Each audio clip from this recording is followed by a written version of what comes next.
Iron deficiency can and does have a profound impact on health, well-being and quality of life.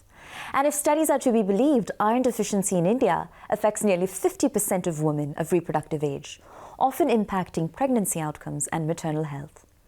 In advance of Iron Deficiency Awareness Day, observed on November 26th of every year, we're joined in studio by a distinguished panel of domain experts to shine a light on this growing global health concern. With that, I welcome you to our special feature, For Her, With Her. An initiative by Alembic CSR presents Decoding Iron Deficiency in association with the Federation of Obstetric and Gynaecological Societies of India, or FOGSI. Please allow me to introduce our guests. We have with us the former president of FOGSI and ISAR, Dr. Jaideep Malhotra, the treasurer of the International Federation of Fertility Societies and the former president of FOGSI, Dr. Rishma Pai, the former president of FOGSI and division director at FIGO, Dr. Hema Divakar, joint treasurer-elect of FOGSI and senior vice president AMOGS, Dr. Ameya Purandare, consultant obstetrician and gynecologist, Shinde's Medicare Hospital and Spandan IVF Mumbai, Dr. Veena Shinde. Well, doctors, thank you so much for taking the time to speak with us. And for sake of some context setting, Dr. Jaideep, I'd love to kick off the conversation with you. So if you could, for my understanding and for the benefit of our viewers, explain iron deficiency anemia in layman language, including how it can impact the body and the primary underlying causes. See what happens, Pooja, that our body is made of millions of cells. Now, they have different functions in different parts of the body. And every cell has to function, needs some energy, and that energy comes with some micronutrients and oxygen. So the body supplies oxygen to all these cells through blood stream. Right. In the bloodstream, there are red blood cells. And those red blood cells have, two components like we call normally a hemoglobin. So heme and globin. So that heme part needs iron.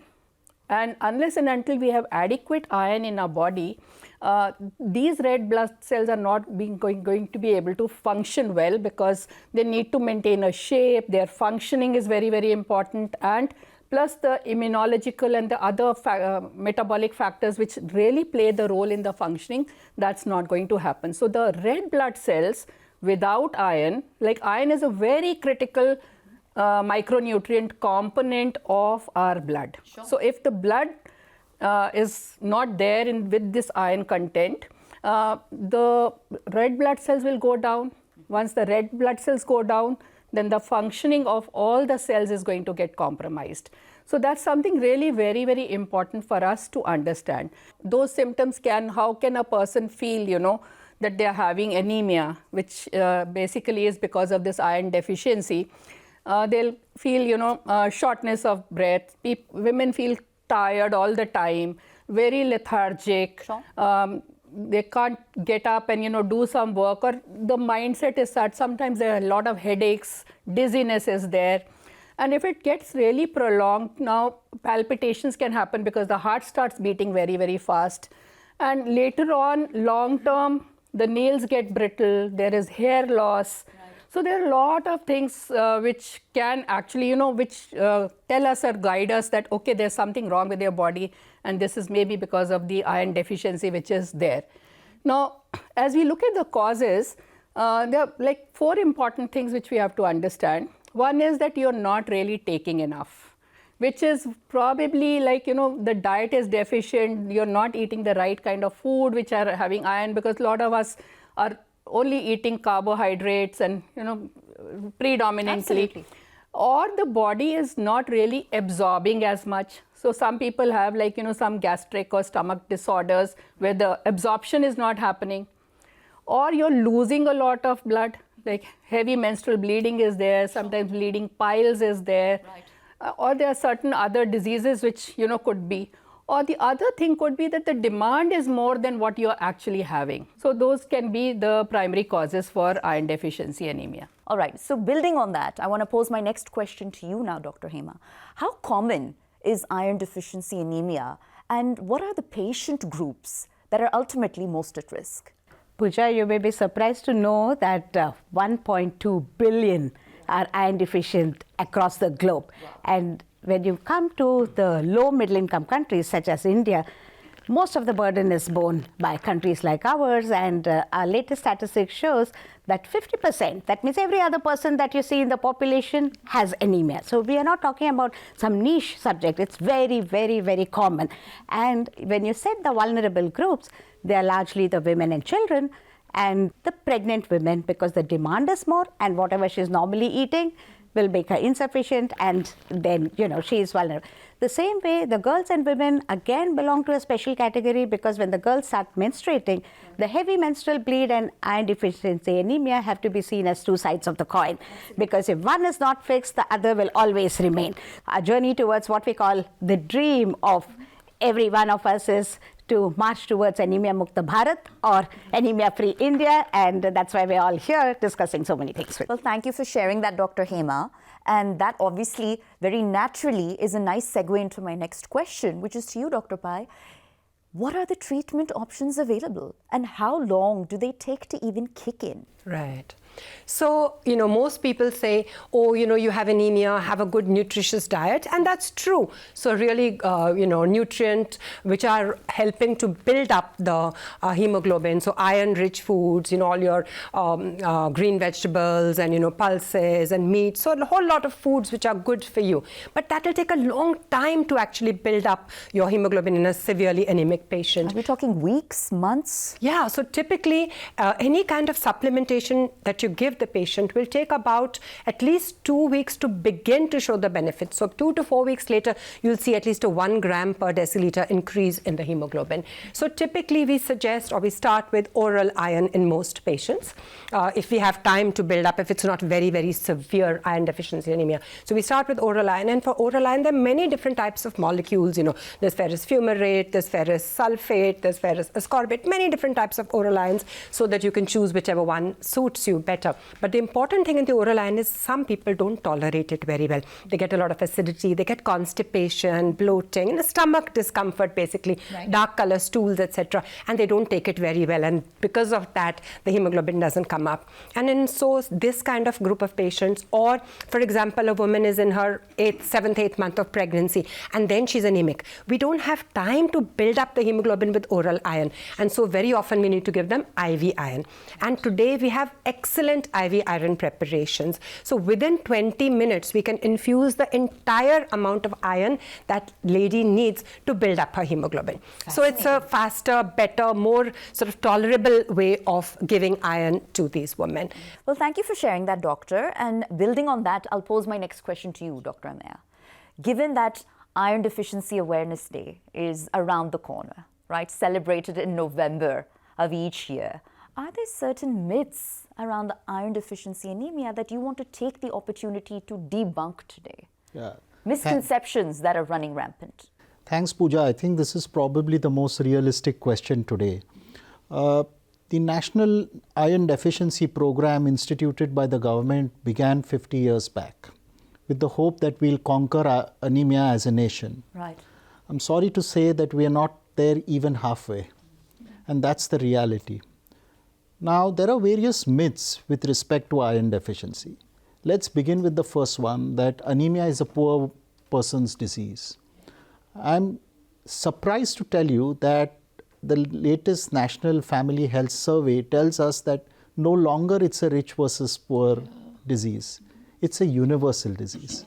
And that's because our nutrition is primarily responsible for iron deficiency in our population. Number two is the urban versus rural divide. Right. Again, it's across population, across stratas, across feeding habits that we are seeing iron deficiency and anemia. Why is this so? If you go into understanding this, the primary cause is that we've shifted our nutritional practices. Right. And our diets have changed. Drastically. Drastically. Yeah. We need to go back and visit those old diets because they are going to be beneficial for our functioning. As Dr. Jaideep said, it is the energy source. Yeah. Right. It ensures that the body functions all across the body, all across systems. And that's why that's one important myth. Well, Dr. Anaemia, another one that I've come across is that it's limited strictly to women. So I'd love for you to weigh in from a gender point of view. Yeah. So it's not just women. Women are the most sensitive part of the society because they bear the children and the pregnancies, and that's why addressing anemia directly affects the fetus and the children.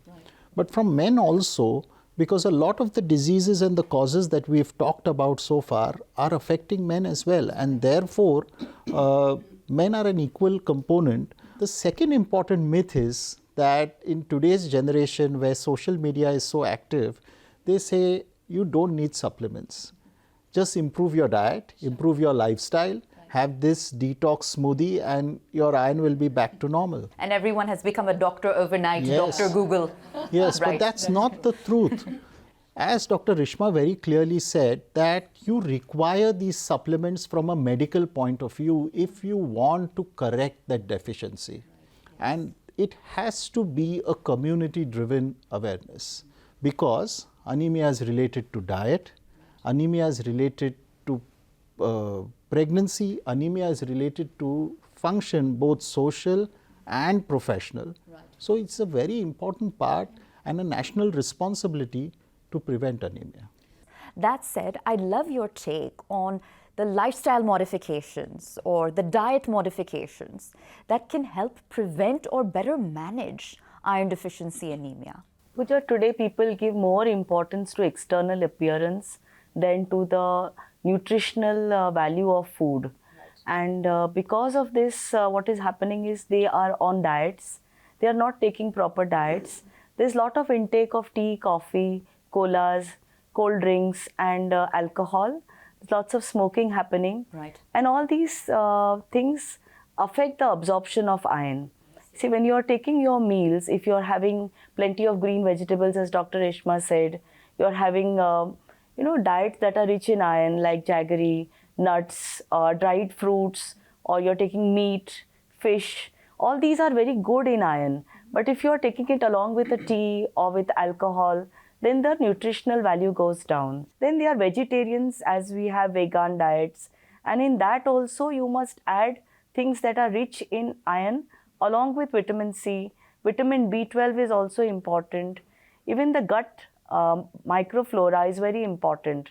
Absorption of iron is also dependent on your gut. So lifestyle modification by eating right, eating on time, and preventing alcohol, preventing too much of caffeine in the diet, preventing calcium tablets along with your iron-rich food is very important. Thank you, Dr. Veena, and some very tangible takeaways there. It's time for a short break, but our special feature, For Her, With Her, an initiative by Alembic CSR, presents Decoding Iron Deficiency in association with FOGSI, continues on the other side. So don't go anywhere.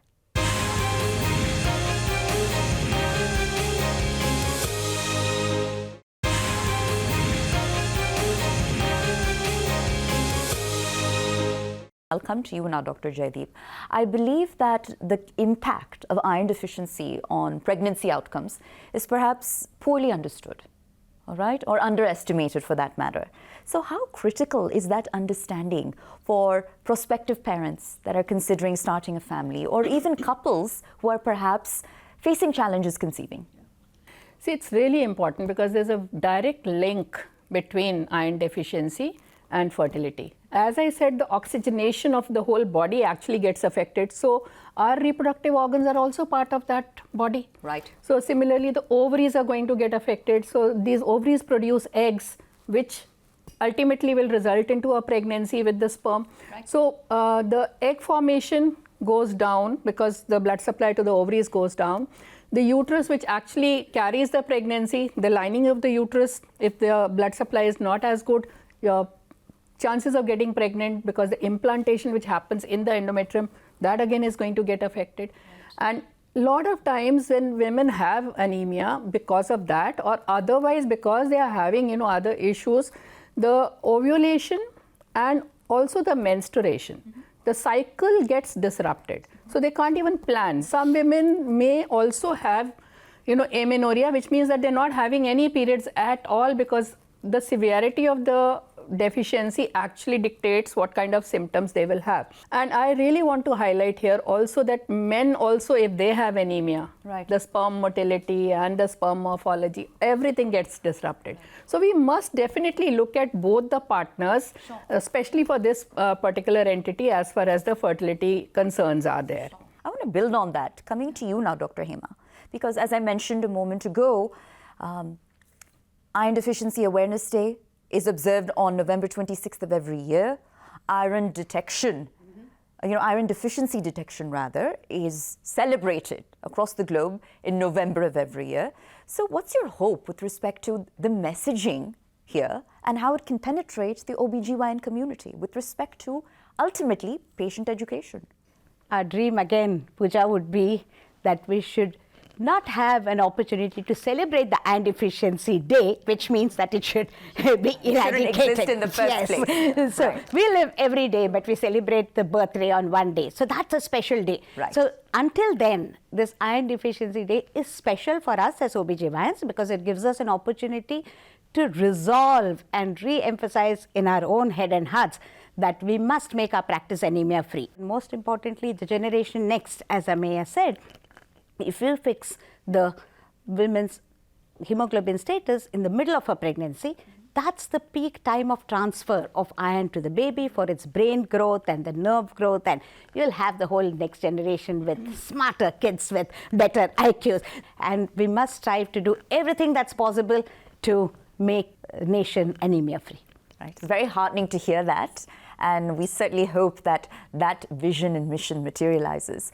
I believe there's another subject I want to do a bit of a deep dive on, and I'll come to you now, Dr. Veena, because I believe the finer nuances around the degree of iron deficiency is oftentimes misunderstood, right? So to what extent is mild iron deficiency a problem, or need only those with severe iron deficiency be concerned? Mild anemia is anything that is below 10 gram %. A severe anemia could be 7 grams %. And mild anemia is generally associated with not only lack of diet, it could be other things like vitamin C or protein deficiency. To build up hemoglobin, we need all the components of a diet. Also, it is seen that people who are taking iron sometimes don't have the capacity to absorb because of different intestinal disorders like ulcers, or they have IBS. So it is important that we find out the cause of the mild anemia and we correct it so that the body's oxygenation is restored and they don't go into this chronic state and they don't go into the state of severe anemia. And it's been said, Dr. Ameya, that iron deficiency can reflect by way of male pattern baldness or female pattern baldness for that matter. And let's be honest, the current generation is fairly obsessed with that beauty quotient, right? For better or for worse. So that said, how can this be addressed and how are you doing so in the context of your individual practice?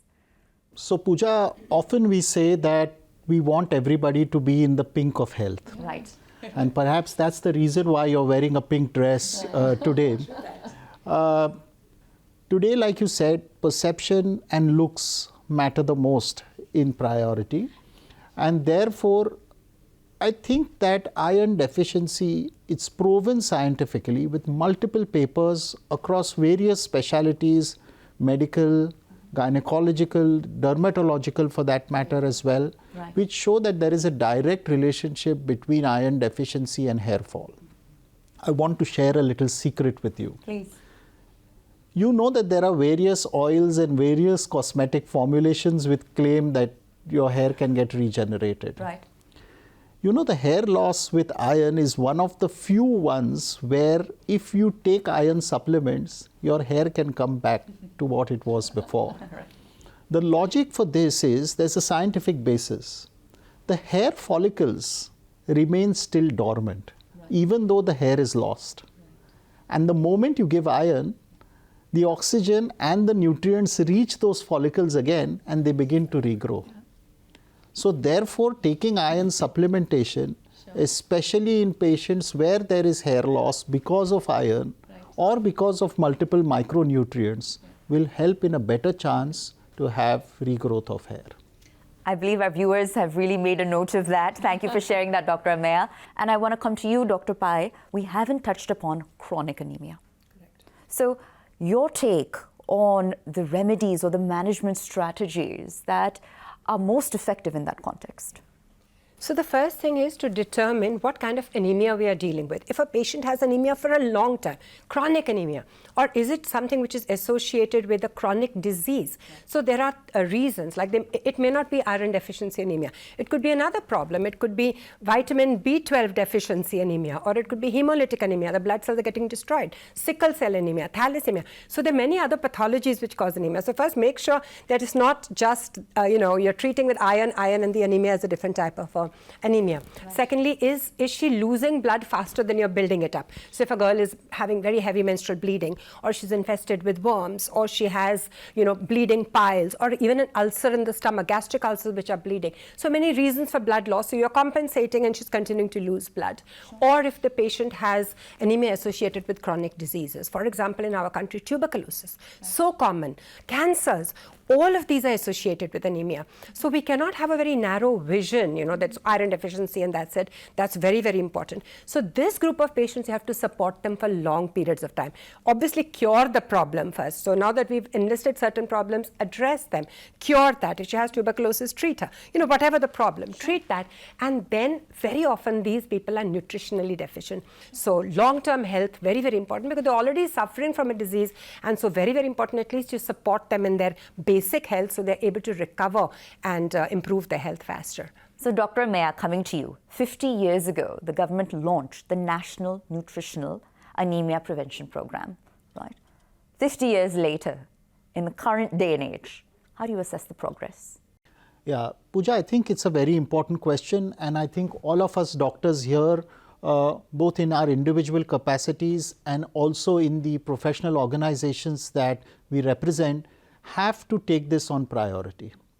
I think I said, and all of us have said in our inputs to you, that the woman and child are the most sensitive markers if we want to fight anemia. Right.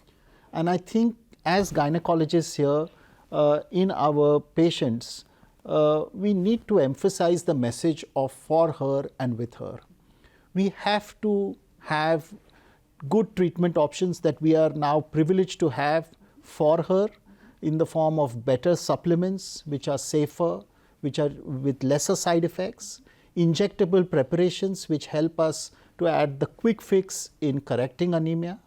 And we have to be with her throughout the journey of pregnancy and beyond, emphasizing right from the time of adolescence, not only to her but the entire society as a social movement to ensure that we eradicate anemia from not just our country, but the entire world. Some very inspiring words there. And Pooja, speaking about the professional organizations, the FIGO, which is the International Professional Organization, believes in what we call a life course approach. Being well women healthcare, preventive healthcare and wellness is the key. At every phase of life, whether she's adolescent, she's soon going to reach her reproductive age, and then the menopausal and the life cycle continues. So at every available point, this needs to be again tackled as a priority for her, with her, all the time. Beautifully put. Yeah. And another very important aspect which we have to really emphasize, because a woman carries a baby. Now, whatever happens to her during the pregnancy, the next 2 generations are going to suffer. So if we really look after her in that crucial period, build her up to carry a pregnancy well, we are not only looking after her, but we are actually preparing 2 healthy generations later on also. And as gynecologists, I think our entire being, our existence is for her, with her. Absolutely. Dr. Hema, Dr. Pai, Dr. Jaideep, Dr. Alembic, Dr. Veena, I believe in the journey towards making iron deficiency a distant memory. Perhaps a long road lies ahead, but conversations like this certainly make for a critical first step. So thank you for taking the time to join us in studio, and we wish you all the continued success. Thank you. Thank you. Thank you so much. Thank you. And with that, our special feature, For Her, With Her, an initiative by Alembic CSR presents Decoding Iron Deficiency in association with FOGSI, comes to a close. I'm Pooja Jain signing off. Thanks for watching.